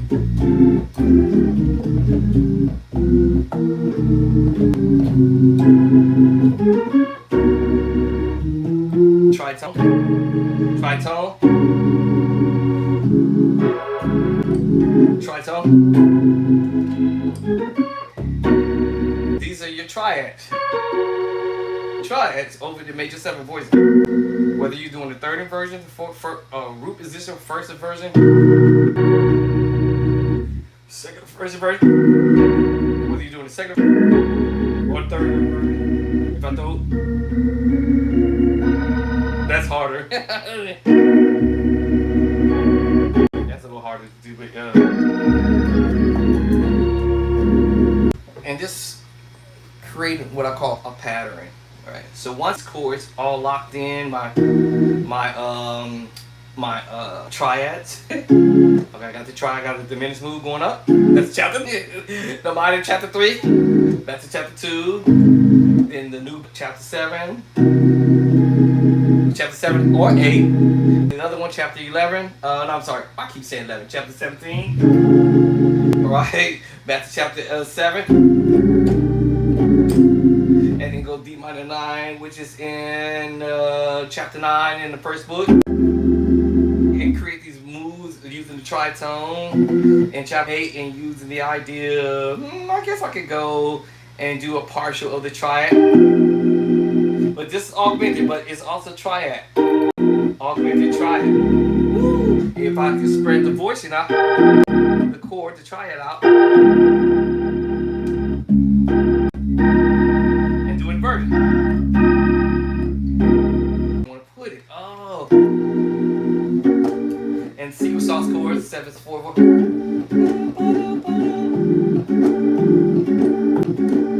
And a lot of times when I'm practicing this stuff, y'all, I'm practicing the 3-finger chord or the 2-finger chord. I call it station identification. Station identification. It's just your 1 and 2.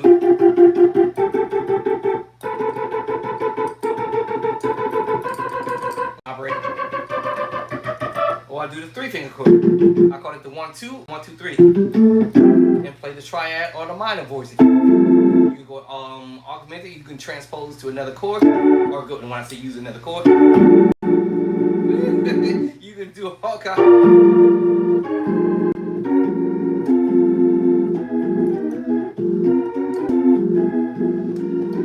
All right, and it's hopefully on the bass line while I'm trying to do this. I tried it. C, A minor. I should be trying to see B flat, A flat.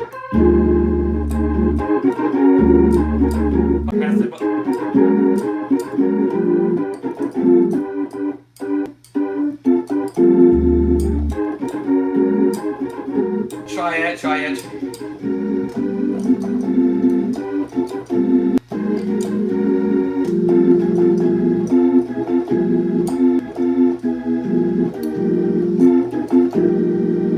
That's called practicing, all right? Yeah.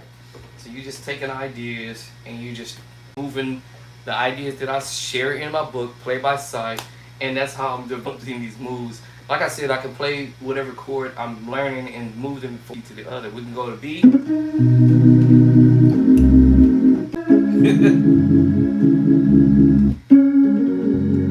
7 3 6. Learning patterns. Once I get the pattern of chords that I already snatched from the play by sight, do them in all 12 keys. And C 7 6. What are they going? 1 up to the 2, 5 7 3 6. Of course, it's gonna take practice and some mistakes along the way. And that's in C. You're doing a B. 1 up, 2 5 2 to 7 3 6. And of course, I learn my scales because that's how I'm able to figure out where it's at. I understand how to move my scales from one to another or from one key to the other. And so if I want to do in B flat, flat 1 2 3 4 5 6 7 1. Okay, So let me see. Let me see. 1, 2, 3. We'll go 7, 3, 6. 1, 2, 3, 4, 5, 6, 7 to the 7. Then 1, 2, 3. Oh. Then I guess we go back with 1, 7, 6. So in any key, 7. What's it? 1 up to the 2, 5, 7, 3, 6. Oh, and I can do this in all 12 keys because now I understand my number system, the scale notes, but I'm using the numbers for me to know how to get there a lot quicker because the number system is pretty much now locked in my head on what the scale note would have been. If it's A scale, 1, A, B, C sharp, or D, E, F sharp, G sharp, A. Okay, 1, 2, 3, 4, 5, 6, 7. 1. Okay, go to the 7, right? 1, 2, 3, 4, 5, 6, 7. To the 7. Oh, see, I find it. Then to the 3. 1, 2, 3.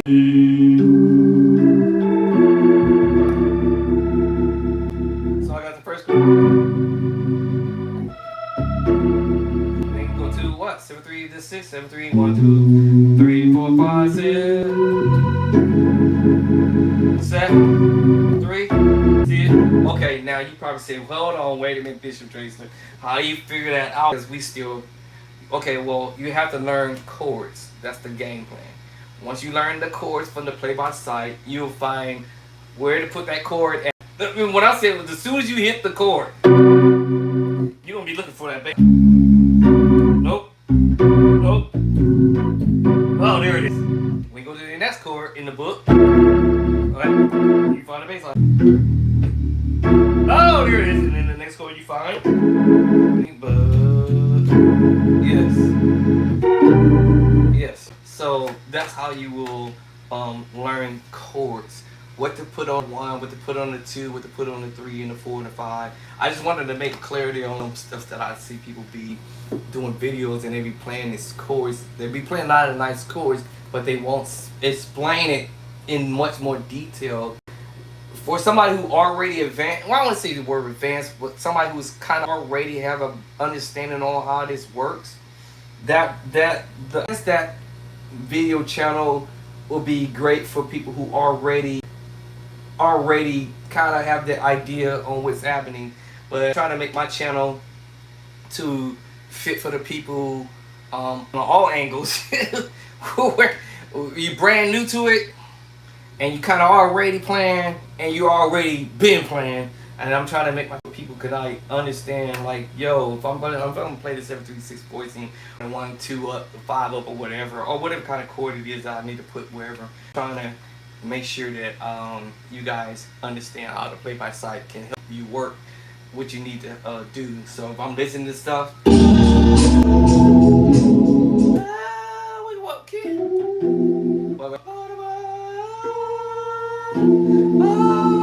Tritone, sequence sauce chord. Now we went to another key. We're in E now. Okay, what was the transition in E? And if I learn the scale in E, 1, 2, 3, 4, 5, 6, 7, 1. Okay, yes, there are rules of being broken in gospel music, and we do our transitionings and movements and stuff. But if you learn tritones and you learn your 7/4 voicings that I teach in the book, you're gonna learn these chords. You will not be able to not know this. Just try it. You know, when you learn them, to play them, and practice them, you're gonna learn them. You want to hear the voice, and then you will find it. All right. And he's in the E, so we're starting, and he's doing a movement on the 6. Now he's going out of the key scale of E, and he's taking you to the 1 up, and bringing you to the 2. Probably will be tricky, and then bring you up to the 2, and we will know that this is the minor 9/11 voice in my book already. You know, minor 11, right?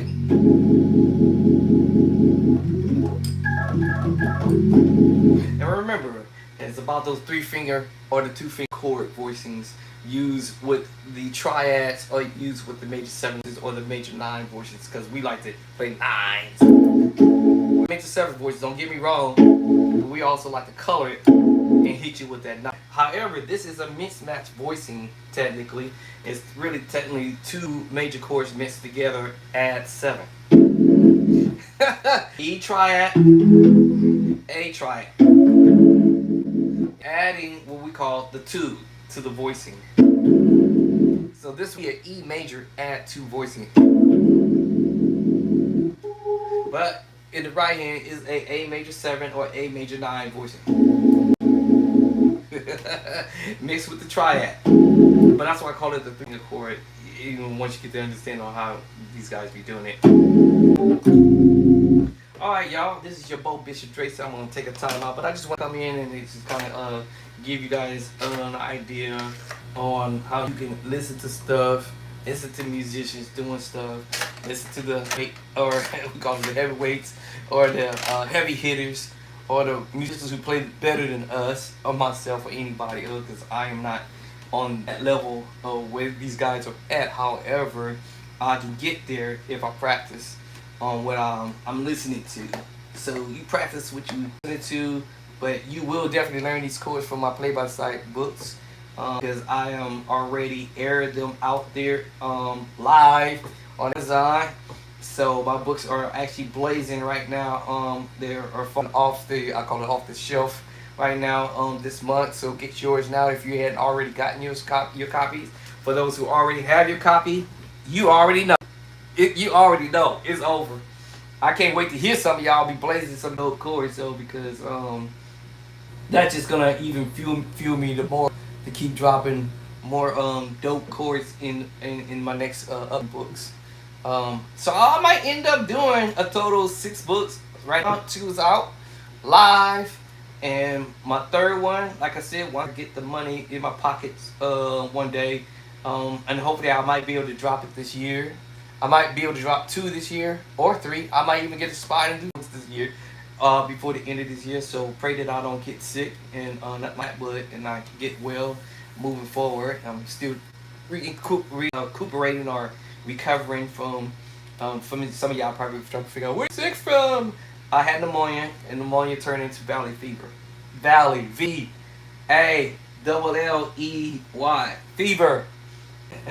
Valley fever is not nothing to play with. It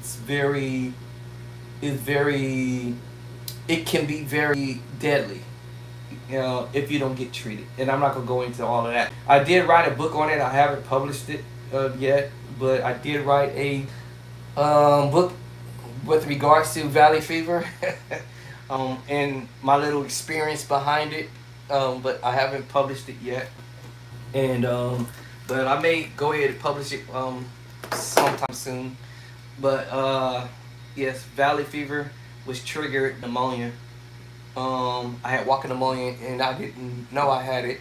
That's the craziest thing. It sneak up on you. It don't. Hey, coming to get you. Walking pneumonia. It don't give you no heads up. Hey, give you a ring, let you know, yo, I'm just calling you, letting you know, you're gonna get sick real badly, and I'm about to take you out at any second. No, I didn't even know I had I didn't even know I was with walking pneumonia. That's the first thing, and then after hospitalized the first time for 4 days, then of course they released me when I went home, and got worse as the days went by. 6 days later, then I thought I was gonna kick the bucket because I was too long to go back. Well, actually, I don't want to say it was my fault. I don't want to say it's the doctor's fault. That I would say that they didn't know what I had at the time.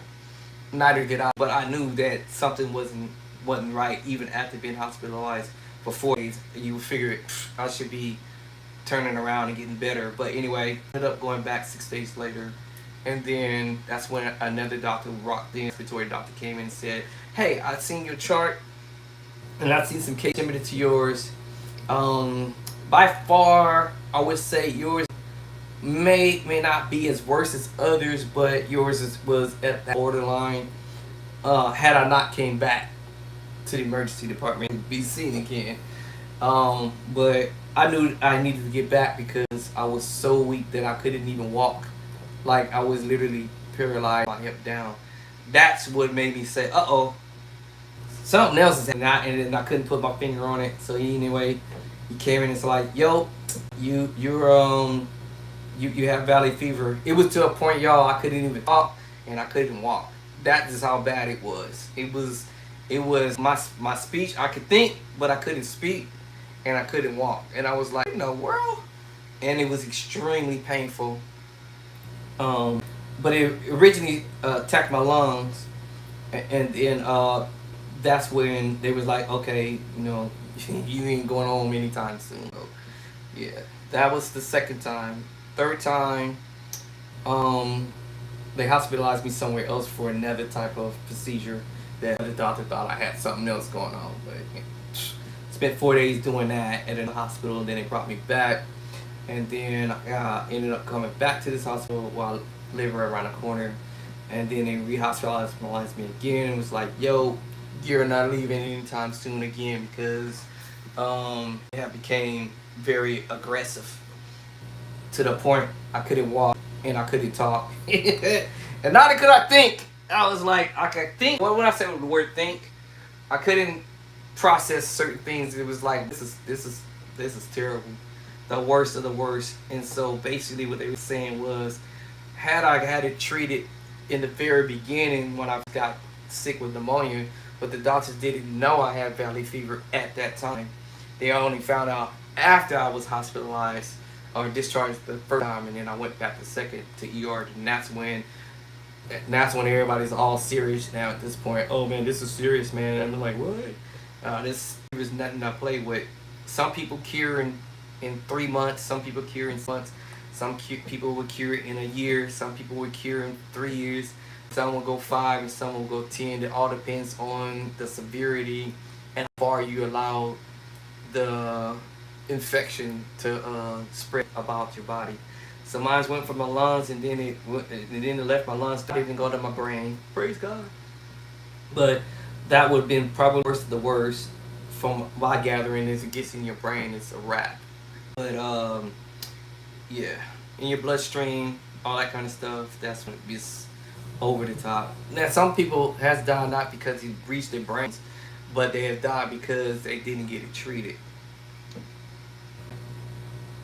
Yeah, that part. They waited. I said I waited too long to get it treated. I ain't gonna lie, because I want that is only because I didn't know I had it. That was the thing. I knew it was something wrong, but I didn't know what it was. Neither did the doctors knew what it was until one doctor came and said, "Hey, you got valley fever, buddy." And I'm looking at him like, "What?" He said, "Yep." And I couldn't talk. I couldn't move my hands, my legs, my arms, my back, my body. I couldn't move nothing. I was literally like paralyzed. Like I was like, this is pretty banging. So, anyways, extremely painful. Luckily, I don't want to say luckily. I will say I'm blessed that I haven't had to go under surgery. Because it left my lungs, and then it found another spot to attack, which was my lumbar, left and right lumbar on my spine. And then it was trying to chew through the back of my bone.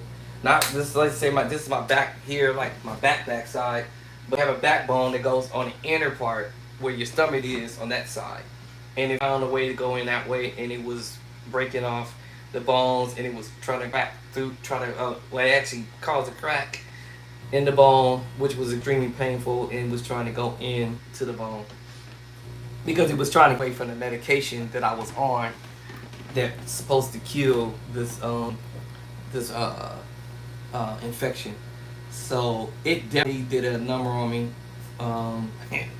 messing with my muscles, my what's it called, my sciatic nerves, and definitely the bone. So far, right now that I can tell, I still feel somewhat of it, and it comes and goes. When I say comes and go, painfully, but instead of being this big of a infection, I call it infection, inflamed, being this huge and big because I can feel it is like this huge. to now is about maybe probably the size of a nickel or a dime. So I still feel somewhat of it, but painful while knock on wood as far as the pain that I had from before, that pain they was just chewing, trying to chew through my bone, that kind of subsided. But now muscles are trying to compensate for the massive pain that I had. Basically, it did a number on me pretty much. But with that being said, y'all, thank y'all for coming in and hanging out with me. Those who did purchase my book, I do send a shout out to everybody who's my book. Play by Sight 1 and 2, United States, United Kingdom, Italy, Canada. What's the new one? Brazil. Was there another one?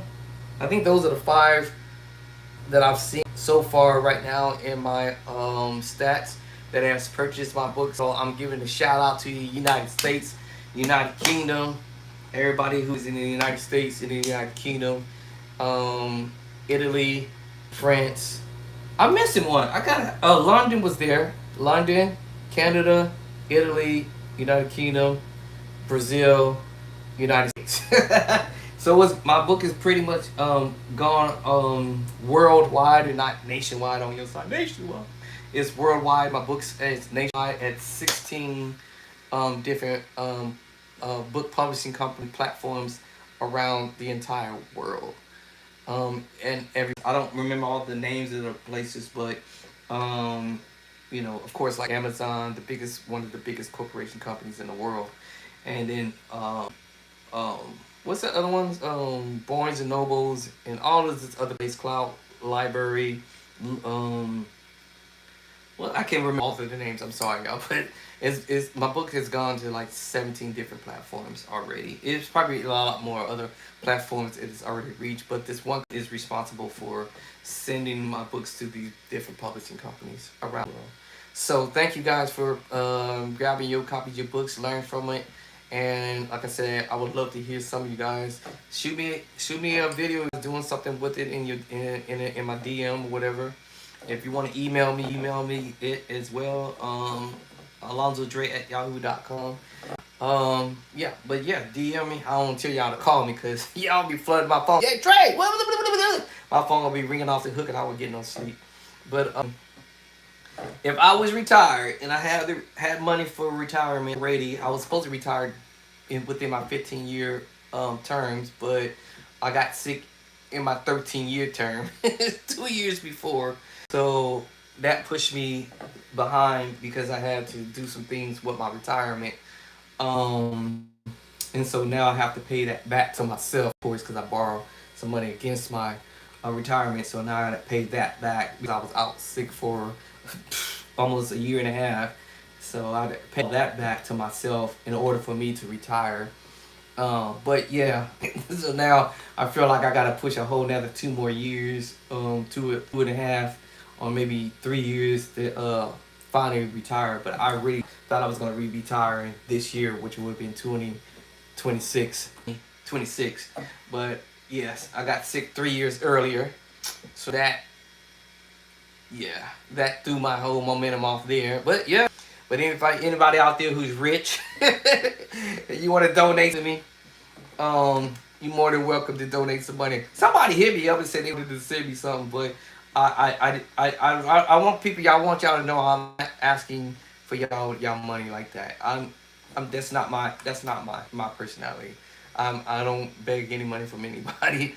I'm selling my books for a small price, whatever, and I'm not making what I call big rich money, trying to make big rich money off my books. That's not my goal. My goal is, number one goal is mystery course out there to you guys, so you guys learn it, and that's it. Other than that, if I'm financially being good with this, whatever, that's okay. But yeah, anybody want to bless a brother, donate some money to me to help me retire early. Not when I say retire, that was supposed to be this year, y'all. I literally was supposed to be retiring this year, about 15 of my occupation.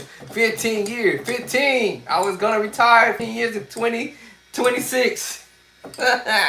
All right. So, and that would have been March 12th of this year. Literally just a few months past, right? March 12th would have been my retirement. I would have been retired. I would have retired from my job. I can't now. Cause I gotta pay myself back. My retirement back. My retirement back. I gotta pay my retirement back. But anyway, so if somebody want to be a blessing to me, you can.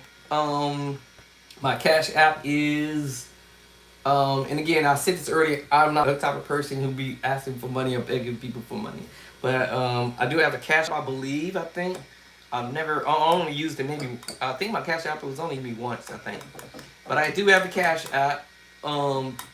Yes, Cash App. What is it actually? I don't forgot what my Cash App is. What is Cash App? Dollar sign, Andre, Andre, Clark, CLRK, 8. The number 8. I think that's what my, yeah, I think that's what it is. It's dollar sign. I'm running this by photographic memory, just like I do with chords. Photographic memory. Dollar sign, like a dollar sign.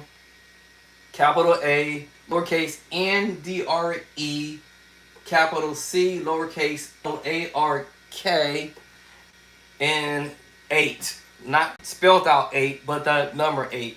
And that's my Cash App if y'all want to be a blessing to me on whatever way you want to do it. But anyways, yeah, but man, boy, if I had a substantial amount of money right now, I would retire. I would say, I had somebody laughing. I said, man, just give me $500,000, $500,000. Give me $1 million. Give me 2 million, 3 million, 4 million, 5 million, 6 million, 7 million, 8 million. No. I would retire. I would retire for sure, and I would actually spend. My wife has me laughing because here's something that she was trying. Well, I don't want to say trying, but she was. I guess I want to say maybe like a baby advice, so to speak, because of my illness that I have. She was thinking that I should just go ahead and retire, but or either go on permanent disability. Only way I would have to do that is I have to have surgery. And I don't want nobody cutting on me. I ain't gonna, yeah, that's the last thing I want is doctors cutting on me. That will only, I only will know that if my results doesn't come clean in December. My doctor wants to do a follow-up with me in December. And if I'm not coming 100% clean with this valley fever, then that will be the last word. Then I will have to go out on disability and have surgery. Right now, I don't want that. I'm walking okay right now. It may not be a perfect walk, and I definitely can't run, but I can walk now. It's not me. I'm looking at it as it's not guaranteed, because that's all the questions I like to ask. Is it guaranteed I'll be able to walk again? And the doctors is all like, optimistic. Well, in some cases, some people's bodies heal better and faster than others. This might be the best thing. This might not be the best thing. But I'm like, yo, I don't want nobody cutting on me. And then I end up not being able to walk again. That would suck. Yeah, that will be terrible. That will be the worst. The medication was working for me for now that I'm on. So to have somebody on me to try to go in there and to 100% remove this fever, this infection that's in my back, that nah, I don't really think I want to go that far. That's where I'm at right now.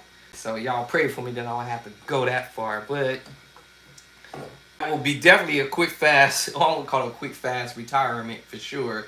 There will be no guarantee that I'll be able to walk again, but for sure, I would give me the eligibility to go out on 100% with disability. But I don't think I wanna. I don't think I want that no surgery, because then I won't be able to drive. I won't be able to go nowhere, do nothing. Right now, the medication I'm on is allowing me to be able to talk, walk, move, play the organ, eat. And do these little segment videos and have fun learning as I help you guys learn, as I learn, you guys learn. So that's kind of where I'm at with it. So, my wife come back yet? Must be my blinds in there making noises. I close the door. Anyway, so with that being said, I'm gonna get off of here. It is, what time is it? 3:45. So y'all pray for me again, like I said. And again, shout out to everybody out there who's supporting me and been hanging with me for a while on Instagram, TikTok, Facebook, and YouTube. I appreciate y'all.